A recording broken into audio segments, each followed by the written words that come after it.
중고 신발의 명과 암. 족저근막염 판정을 받은 뒤로 평이 좋은 신발을 여럿 구해서 신어보고 있다. 물론 중고로. 나도 신발처럼 몸에 닿는 데다 세탁이 쉽지 않은 물건은 기왕이면 새 것을 쓰고 싶지만 돈이 없는 걸 어쩌겠는가?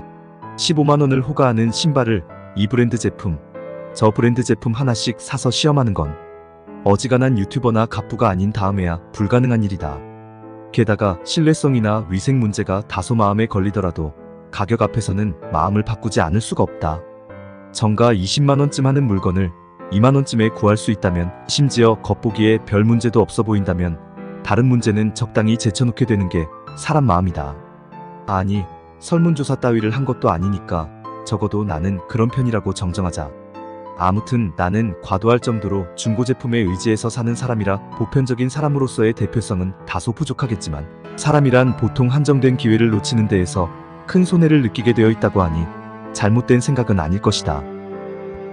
깊은 관심을 가지고 오랜 기간 살펴보니 신발이란 물건은 중고 시장에서 상당히 독특한 성질을 갖는 매물이었다. 무엇보다 어지간히 정가가 비싼 신발이라도 가격이 엄청나게 떨어지곤 한다. 옷도 그런 경향이 있고 전자제품도 간혹 이게 이렇게까지 싸게 팔리나 싶은 매물이 종종 있는 편이지만, 신발은 정말 이해하기 힘들 정도로 싼 매물이 많다. 나는 중고거래의 주의점 중 하나로 특별한 이유 없이 시세보다 너무 싼 매물은 주의할 것을 주장하고 다니는데, 이 주의사항이 신발에 한해서는 전혀 들어맞지 않는다는 것을 근래에 절실히 깨닫게 되었다. 그 예로 나는 발이 본격적으로 아프기 전에 아디다스의 울트라부스트가 좋다는 말을 듣고 중고 울트라부스트 3.0을 4만원에 샀다. 정가가 20만원쯤이니 제법 괜찮은 구입이라 생각했다.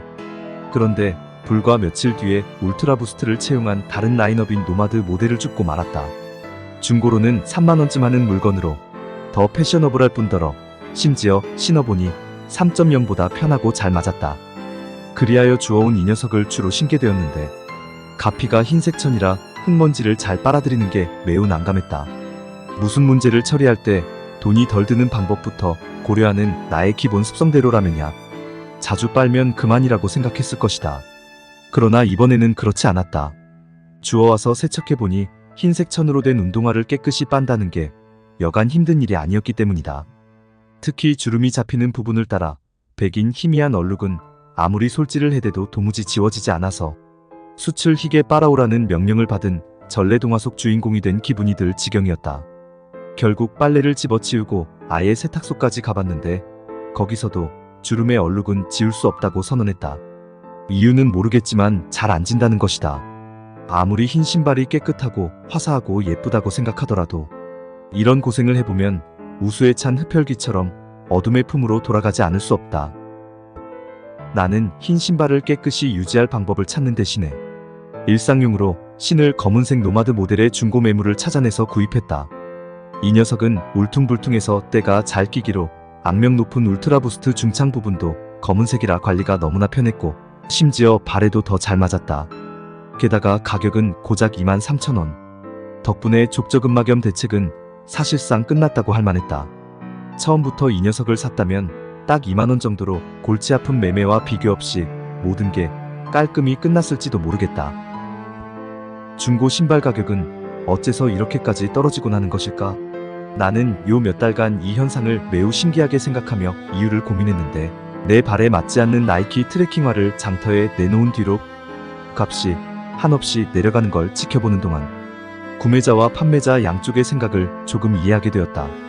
신발의 가격이 한없이 떨어질 수 있는 이유는 결정적으로 그것이 별로 없어도 상관없는 물건이기 때문이다. 신발이라는 문명의 이기가 다 쓸모없는 사치제라는 급진적인 주장은 아니다. 중고 매물이 된 신발이 그렇다는 말이다. 생각해보면 스마트폰으로 중고거래 앱을 들여다보는 사람 대다수가 당장 신고 다닐 신발 정도는 보유하고 있기 마련이라 절실한 구매욕을 느낄 이유가 별로 없다. 화면이 깨져 사용이 매우 불편해진 스마트폰 같은 물건과 경우가 너무 다르다. 게다가 어지간한 신발은 대체할 물건이 얼마든지 있으니 더욱 그렇다. 유행이나 옷차림에 맞춰 특정한 형상의 신발을 구하려는 사람, 혹은 나처럼 발이 아프거나 스포츠에 필요해서 특수한 신발을 찾아야만 하는 사람이 아닌 다음에야 어떤 신발을 반드시 사야 할 절실한 이유 같은 건 없다. 심지어 신발이란 물건은 실제 크기에 비해 점유하는 공간이 매우 넓고 신발장이나 현관이 아닌 곳에 보관하기가 꺼려지는 탓에 보유 가능한 개수가 상당히 한정적이다. 재미로 티셔츠 한 장 사듯이 사서 일단 넣어둘 수 없는 것이다. 그리고 사람마다 맞는 크기도 각기 다르고 세탁도 매우 성가신 물건이라 선뜻 남에게 양도할 수도 없다. 요컨대 살 때마다 짐이요 업보라 제법 신중하게 사게 된다는 말이니 남이 신던 신발을 품질에 비해 좀 저렴하다는 이유만으로 사는 사람은 드물 수밖에 없다. 따라서 신발을 중고로 처분하고자 하는 이는 아름답거나 희귀한 디자인으로 승부하든지 러닝화, 트레킹화처럼 용도가 확실해서 저걸 사면 분명 나에게 득이 되겠다는 느낌을 줘야만 하며 그렇지 못하면 매물은 모두에게 외면당한 채로 품질에 비해 가격이 끝없이 떨어지고 나처럼 소심한 판매자는 물건의 가치와 자신의 장사 수완을 모두 의심하는 형벌을 받게 되는 것이다. 내가 올린 나이키 트레킹화도 바로 그런 운명이었다. 검은색과 회색의 조합으로 색상이 예쁜 것도 아니고 나이키의 유명 제품들처럼 누구나 패셔너로 즐겨 신을 디자인도 아니며 나이키의 대표 기술인 에어나 특수 소재 중창이 들어가 그것을 신는 것만으로 러닝이나 트레킹이 수월해질 거라는 기대감을 주는 것도 아니었다. 상당 부분 재생 소재를 사용했다는 것만이 이 제품의 특장점인데 중고 제품을 쓰는 사람은 그것만으로 이미 재생 소재 제품 구매보다 더 나은 방식으로 환경에 기여한 셈이라 이 제품을 사서 지구를 지켜달라는 식으로 팔 수도 없었다. 추세를 보면 아마 공짜로 줘야 가져간다는 사람이 좀 나오지 않을까 싶다. 물질 과잉의 시대에 범속한 신발을 판다는 게 이렇게 힘들다.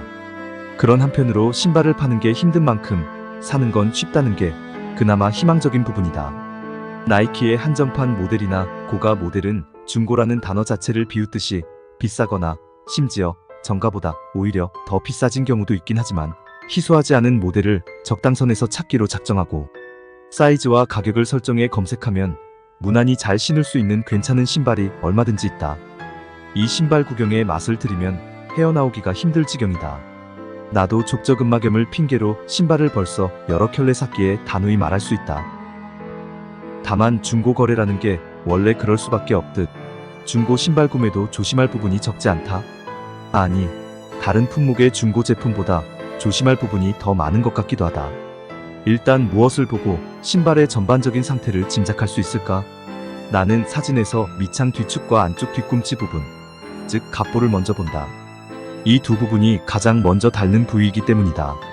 뒤축은 체중을 실어 바닥을 찍는 부분이니 당연히 먼저 마모되고 뒤꿈치 부분은 신을 신고 벗을 때 강하게 쓸리는 만큼 빠르게 구멍이 난다. 따라서 이 부분들이 멀쩡하다면 신발의 전체 수명도 큰 문제가 없다는 뜻이 된다. 자동차의 주행거리 표시 같은 역할을 하는 셈이다. 그러나 믿어 의심치 않았던 이 부분만 믿을 일이 아니라는 걸 또 근래에 들어 알게 되었다. 별점이 높고 정직한 판매자라 하더라도 누가 묻지 않은 부분을 먼저 얘기하지는 않기 마련이고 신발을 신어보거나 잘 살펴보지도 않고 처분하는 경우도 적지 않기 때문이다. 예를 들어 신발 안쪽 가피는 겉으로는 멀쩡해 보이더라도 발가락이 닿는 부분은 닳아있을 때도 있다. 어지간히 오래 신지 않은 다음에야 이 부분이 문제가 될 정도로 닳지 않으며 여기가 닳더라도 갑부가 먼저 터지기 마련인데 그렇지 않은 경우도 있었다.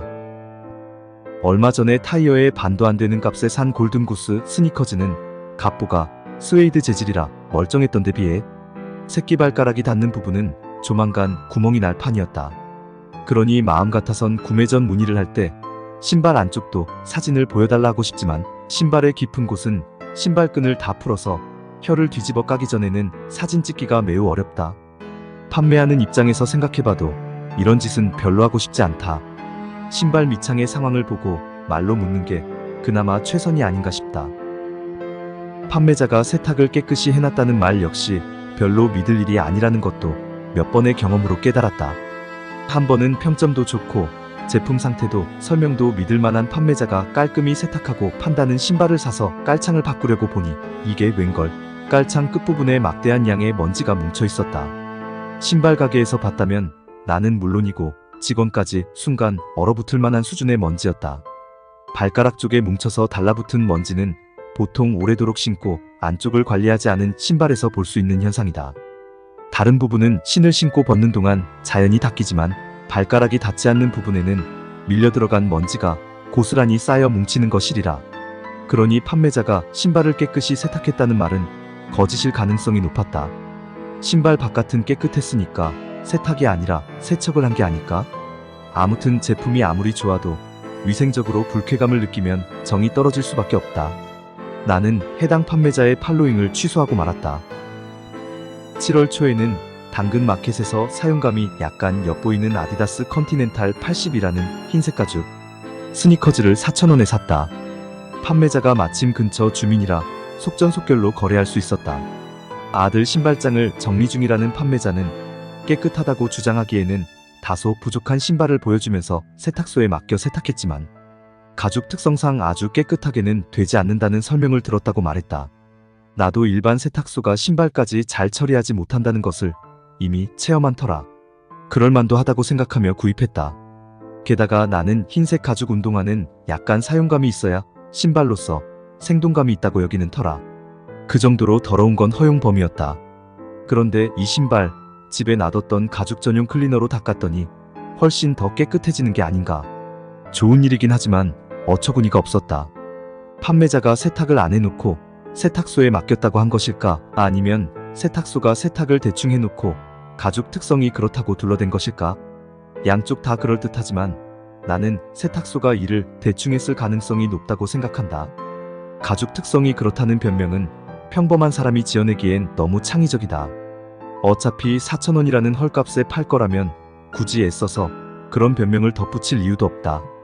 신발은 가급적 신발 전문 세탁소에 맡길 일이 아닌가 싶다. 신발의 고유한 문제를 설명하는 사람이 별로 없다는 것도 상당히 큰 불안 요소다. 나는 몇 달 전부터 하얀 나이키 에어포스1에 이상할 정도로 매혹되어 헐값에 살만한 매물을 찾다가 엉뚱하게도 그것과 디자인은 비슷하면서 가죽과 우분 소재로 만들어진 연갈색 모델을 사고 말았다. 갈색을 워낙 좋아하기도 하고 여름에 더 시원하겠다고 생각하기도 한 탓이다. 그런데 막상 받아서 신어보니 생각과 전혀 달랐다. 일단 우분이 들어간 신발이라고는 도저히 믿을 수 없을 정도로 무거웠고 무엇보다 발이 그닥 편치 않았다. 가피를 중창에 고정한 테두리가 걸을 때마다 발에 거슬렸다. 아무리 내 발볼이 나이키 신발과 잘 맞지 않는다지만 이건 무시하고 신기가 쉽지 않았다. 나는 이게 모조품이나 불량품이 아닐까 의심했다. 다른 신발에선 한 번도 느껴본 적 없는 불편이었기 때문이다. 하지만 외국의 스니커즈 전문 리뷰 사이트인 럼피트에서 잘 찾아보니 가피 테두리가 거슬린다는 건 해당 모델의 단점으로 지적된 사항이었다. 게다가 때마침 스니커즈 커뮤니티 앱인 푸셀에서 사진 검수를 시작했기에 검수도 받을 수 있었다. 정품이 맞았다. 그러니까 판매자는 신발을 신어보지 않았거나 발볼이 좁아서 내가 느낀 불편을 느끼지 못한 죄밖에 없었던 것이다. 나쁜 건 나이키였다. 어쩐지 신발과 관련된 글을 쓸 때마다 나이키 흉을 보게 되는군. 아무튼 신발이 원래 이상한 경우에 이를 고지하는 판매자는 매우 드물고 이러저러한 문제가 있으니 처리해달라고 해봤자 판매자 잘못이 아니니 처리가 될 턱이 만무하다. 이런 경우는 제품 리뷰나 사용기를 찾아보고 피하는 게 최선인데 신발의 리뷰나 사용기는 변변한 것을 찾기가 거의 불가능해서 문제다. 백날 찾아봐야 편하고 예쁘다는 내용을 길게 느린 블로그 후기나 신발을 집에서 한번 신어보고 올린 쇼핑몰 후기밖에 나오지 않는다. 참고가 되는 리뷰를 쓰는 건 스포츠를 하는 사람이나 나처럼 발이 아픈 사람뿐이다. 결국 리뷰를 보고 걸러내지 못해 사버린 문제 상품은 다시 팔면서 다음 구매자에게 잘 맞기를 바라는 수밖에 없다. 나도 문제의 나이키 신발은 상태를 잘 적어서 팔아치우고 말았다. 중고라 생긴 흠집부터 고질적인 단점까지 모두 정직하게 적은 덕에 금방 팔렸지 싶은데 거꾸로 생각하면 물건을 살 때도 문제와 단점을 명확하게 적은 판매자는 믿을 수 있다는 말이다. 상품의 장점을 길게 늘어놓는 것도 쉽지 않은 일이지만 단점을 명확히 기술하는 것은 더 어려운 법이다. 상품에 어지간히 애정을 갖고 있거나 탈없고 정직한 거래를 추구하는 사람이 아니라면 귀찮아서 못할 짓이다. 이리저리 쓰고 보니 중고로 신발을 산다는 게 위험천만하고 무모한 일처럼 보이는데 그렇다 하더라도 중고 신발 거래는 상당히 즐길만한 일이다. 물론 깨끗하고 아름다운 신발이 가지런히 정렬된 매장에서 여러 신발을 신어보고 몇 걸음 걷고 거울에 비춰본 뒤에 딱 맞는 것을 골라 향기가 날 것 같은 상자를 담은 쇼핑백을 들고 귀가하는 것도 자본주의 사회의 정수를 담은 광고처럼 즐거움과 보람이 넘치는 일이다. 그러나 누가 어디서 뭘 팔고 있는지, 그게 정확히 어떤 물건인지 쉽게 짐작할 수 없는 중고장터의 밀림에서 관찰력과 추리력을 풀가동해서 사냥감을 낚아채는 과정에도 헤어날 수 없는 기쁨이 있다. 나는 여기서 자기 효능감마저 채울 수 있다고 과장 광고를 하고 다니는데 돈 이외의 노력으로 원하는 바를 달성한다는 점에서 확실히 새빨간 거짓말은 아닌 것 같아. 일종의 두뇌 스포츠인 셈이다. 자원선순환이라는 차원에서도 아름다운 일이고, 그나저나 이 두뇌 스포츠를 계속 즐기려면 신발이 팔려야 하는데 도통 소식이 없으니 어쩌면 좋담. 팁 정리. 중고 신발 대량 판매자는 신발 상태를 잘 모를 수 있습니다. 세탁소라고 신발 세탁까지 다 잘하는 건 아닙니다. 신발 뒷굽, 뒤축을 보면 수명을 대강 추측할 수 있습니다. 상품의 모델명이나 일련번호로 리뷰를 찾아보면 좋습니다. 줄바꿈을 심하게 하고 가운데에 정렬을 한 블로그 후기는 도움이 안 될 확률이 높습니다. 단점까지 설명이 상세하고 애정이 느껴지는 판매자의 상품은 더 믿을만합니다.